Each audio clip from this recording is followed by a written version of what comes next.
तारीफ करने से महिमा करने में, गाओ। तारीफ करने से हाँ। महिमा करने में आनंद मिलता है, आनंद मिलता है, आनंद मिलता है, आनंद मिलता है।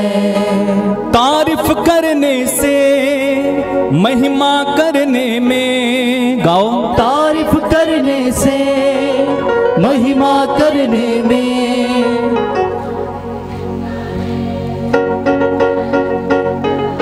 फिर से आनंद मिलता है, आनंद मिलता है।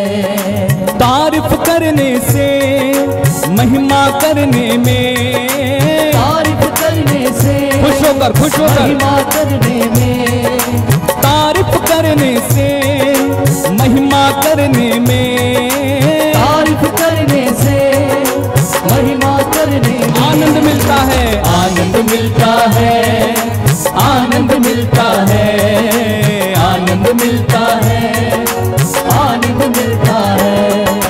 तारीफ करने से महिमा करने में, तारीफ करने से महिमा करने में, तारीफ करने से महिमा करने में, तारीफ करने से महिमा करने में एक साथ आनंद मिलता है, आनंद मिलता है, आनंद मिलता है, आनंद मिलता है। और सच्चे दिल से जब हम महिमा करते हैं, गाएं। सच्चे दिल से जब हम महिमा करते हैं, सच्चे दिल से जब हम महिमा करते हैं, सच्चे दिल से जब हम महिमा करते हैं, सच है मसीह यीशु से हम बातें करते हैं, सच है मसीह यीशु से हम बातें करते हैं। रूह में भरने से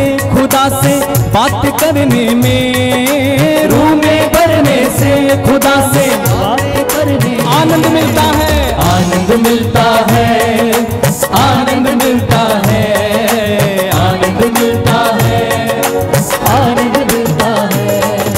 तारीफ करने से महिमा करने में, तारीफ करने से महिमा करने में आनंद मिलता है, आनंद मिलता है, आनंद मिलता है, आनंद मिलता है, आनंद मिलता है। खुशबू तू है सुंदर मेरे तो रूबरू, गाएं। खुशबू तू है सुंदर मेरे तो रूबरू, पर नजर नहीं आता है कैसा गुप्त तू, पर नजर नहीं आता है कैसा गुप्त तू।